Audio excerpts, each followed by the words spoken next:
नमस्कार, मी स्नेहल गरपणकर. SP9 मराठीमध्ये आपलं स्वागत. तर पाहूयात आजच्या टॉप 9 न्यूज.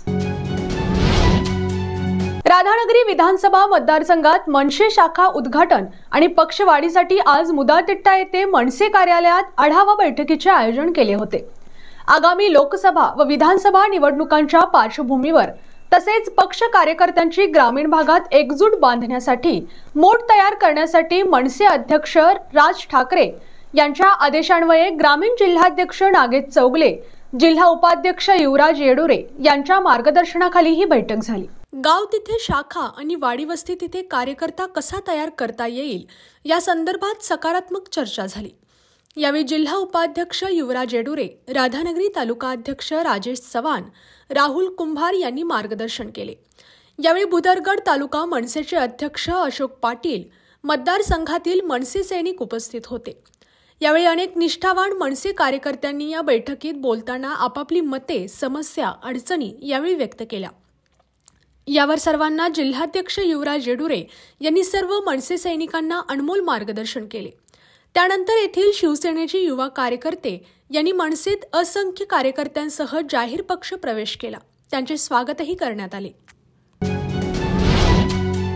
शासनाने सगळे सोयरे याबाबत लवकरात लवकर निर्णय घेऊन कायदा करावा या मागणीसाठी भुदरगड तालुका मनसे व कॉम्रेड आदमापूर ग्रामस्थ यांच्या संयुक्त विद्यमाने भुदरगड तालुका तहसील कार्यालयावर मोर्चा काढण्यात आला.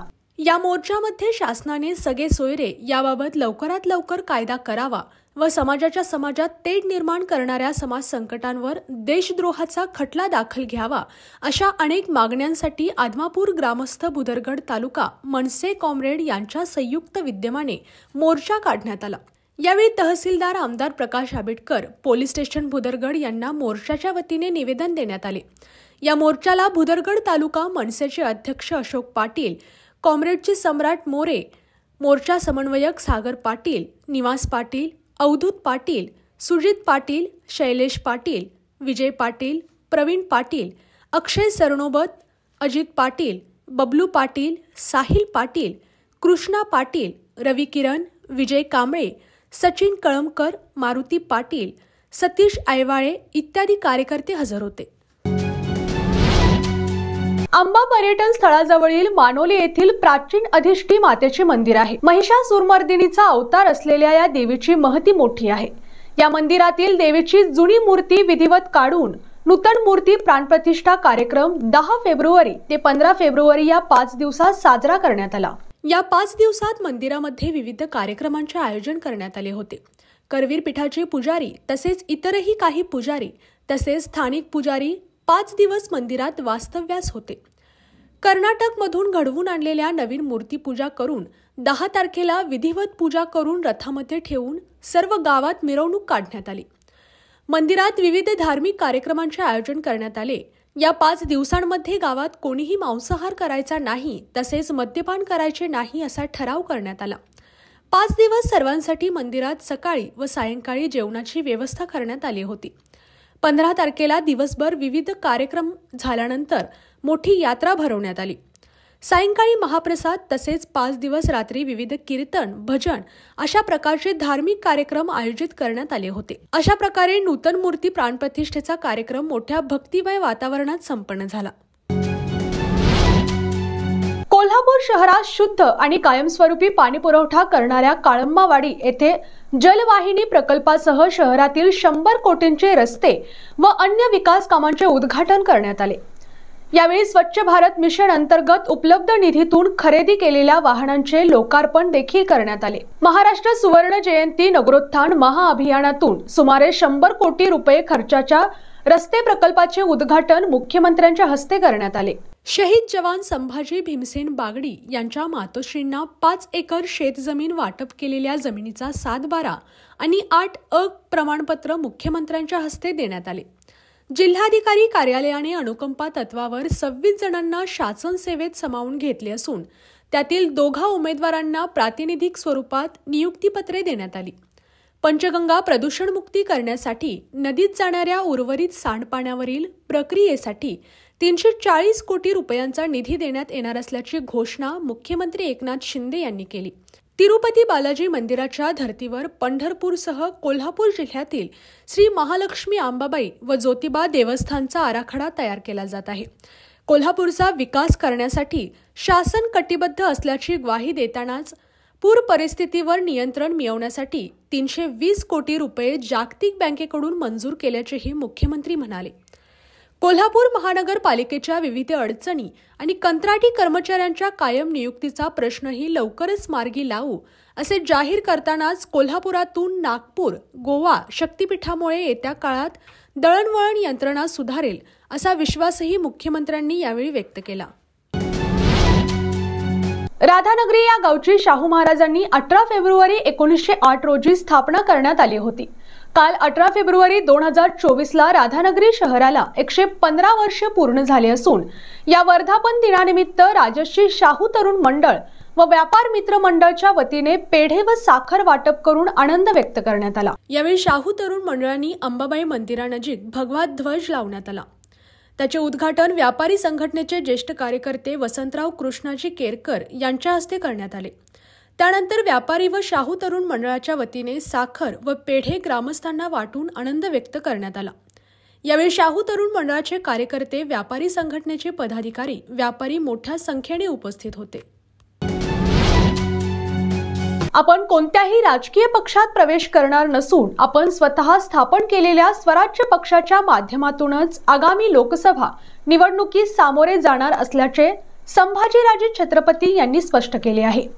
संभाजीराजे छत्रपती महाविकास आघाडीच्या कोणत्या तरी एका घटक पक्षात प्रवेश करून लोकसभा निवडणूक लढविणार या बातम्यांच्या पार्श्वभूमीवर त्यांनी ट्विट करून आपली भूमिका स्पष्ट केली आहे.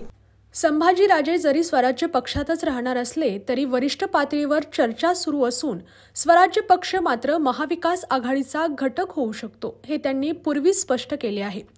स्वराज्य पक्ष असताना इतर कोणत्याही पक्षात प्रवेश करण्याचा प्रश्नच येत नाही. राज्यातील जनतेच्या विश्वासावर महाराष्ट्राच्या सुसंस्कृत राजकारणाचे भविष्य हे स्वराज्य असेल या ध्येयाने माझी व स्वराज्य पक्ष संघटनेची वाटचाल सुरूच राहणार आहे असे त्यांनी म्हटले आहे. कोल्हापूर की नाशिक यापैकी कोणत्या मतदारसंघातून निवडणूक लढवणार हे मात्र त्यांनी स्पष्ट केलेले नाही.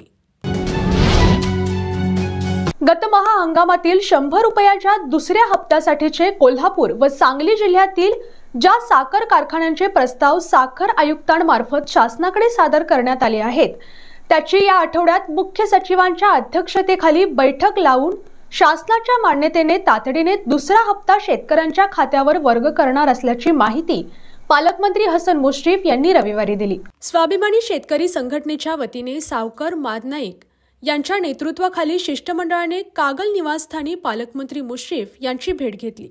यावेळी गतवर्षी तुटलेल्या ऊसाला दुसरा हप्ता 100 रुपये व 50 रुपये 2 महिन्यात देण्याबाबत पालकमंत्री मुश्रीफ यांच्या मध्यस्थीने ऊस आंदोलनात तोडगा काढण्यात आला होता. याबाबत शासनाकडून 2 महिन्याच्या आत परवानगी घेऊन साखर कारखान्यांनी हा दुसरा हप्ता ऊस उत्पादक शेतकऱ्यांच्या खात्यावर जमा करणार असल्याचे पालकमंत्री मुश्रीफ यांनी मान्य केले होते. जवळपास 2.5 महिने झाले याबाबत कोणतीही कार्यवाही झालेली नाही. जिल्ह्यातील फक्त 8 साखर कारखान्यांनी असे प्रस्ताव सादर केले आहेत. तुम्ही आम्हाला गद्दार म्हणता, 50 खोके असे हिनवता, पण लग्न एकाशी, संसार दुसऱ्याशी, हनीमून तिसऱ्याशी असा तुमचा व्यवहार होता अशी बोचरी टीका मुख्यमंत्री एकनाथ शिंदे यांनी शनिवारी उद्धव ठाकरे यांच्यावरती केली. शिवसेनेच्या 2 दिवसांच्या राष्ट्रीय महाअधिवेशनाच्या सांगता प्रसंगी ते बोलत होते. महासैनिक दरबार हॉलमध्ये अधिवेशन झाले. त्यात राज्यभरातील नेते, कार्यकर्ते उपस्थित होते. शिवसेना प्रमुख बाळासाहेब ठाकरे यांचे मूळ विचार जपण्यासाठी आम्ही धाडसी निर्णय घेत वेगळा विचार केला. सन 2019 मध्ये भाजप शिवसेना युती करून मते मागितली. सत्ता दुसऱ्यांसोबत स्थापन केली. पंतप्रधान नरेंद्र मोदी यांना भेटून 15 दिवसात राज्यात युतीचे सरकार आणण्याचा शब्द दिला. दोन्ही वेळा मोदी आणि भाजपाला तुम्ही फसवले. तुम्हीच गद्दार, बेईमान आहात म्हणून महाराष्ट्राने तुमचा कचरा केला आहे.